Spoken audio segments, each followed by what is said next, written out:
Angela Rayner faces tough questions during church visit, a moment of accountability. In politics, public engagement is often carefully managed.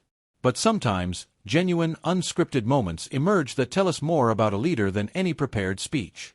That's exactly what happened when Deputy Labor leader Angela Rayner visited a community church earlier this week. What was expected to be a calm and respectful dialogue turned into a more challenging experience, as Rayner faced a series of pointed, unfiltered questions from members of the local congregation. It was a rare instance of a senior political figure being confronted face-to-face by concerned citizens in a setting that demanded honesty, not headlines. Let's explore what happened, how it unfolded, and what it reveals about political accountability in today's Britain. Angela Rayner had been invited to speak as part of a local outreach initiative where politicians engage with faith communities to hear directly from the public. The church was filled with local residents, many of whom were keen to raise their voices on issues that mattered deeply to them, including housing, youth opportunities, cost of living, and public trust in government. When Rayner took the microphone, she began by sharing personal stories about her upbringing, touching on her working-class roots and her commitment to social mobility. Her tone was conversational and sincere, clearly aiming to connect with people on a human level rather than through traditional political messaging. However, as the floor opened for questions, it became clear that many in the audience were not there simply to listen. They had concerns, and they wanted answers.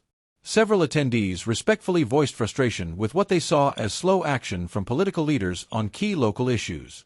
One woman, a single mother, asked why more hadn't been done to tackle rising rent prices, even in supposed affordable housing areas.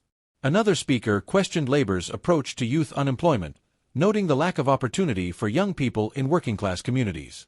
Though Rayner responded thoughtfully, some of her answers were met with further probing, pushing her to clarify specifics and justify the party's policy positions. One man asked directly, "If you say Labour's got a plan, why haven't we seen any results in places like this for decades?" The moment was raw and real, not hostile, but unmistakably tense. Rayner at times paused to carefully consider her answers, choosing her words with precision. There were occasional stumbles and moments where she admitted that more work needed to be done. These weren't signs of failure, but rather evidence of a politician navigating a very human, unscripted moment.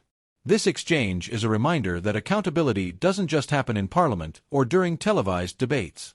It happens in everyday places, in churches, community centers, and local halls where real people voice real frustrations.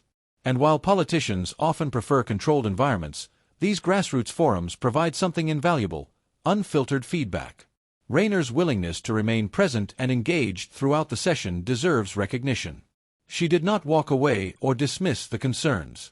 Instead, she acknowledged the challenges, reiterated Labour's commitments to addressing inequality, and promised to take the voices she heard that day back to Westminster. This encounter comes at a time when trust in political leadership is facing steep challenges.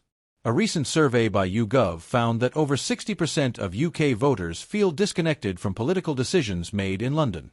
Many believe that their voices aren't truly heard, particularly in communities outside the capital. Events like the one involving Rayner reflect the tension between national politics and local realities. They also highlight the importance of transparency, humility, and a willingness to listen, not just to respond, but to truly understand.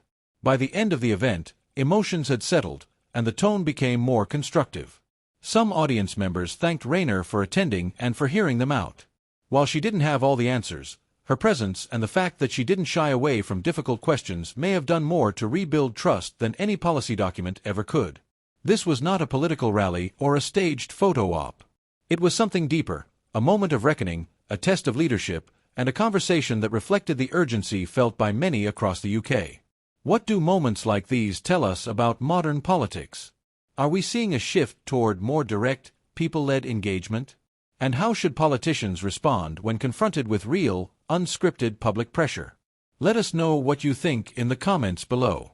And if you want more thoughtful, fact-based coverage of the biggest stories in UK politics, don't forget to like, subscribe, and turn on notifications.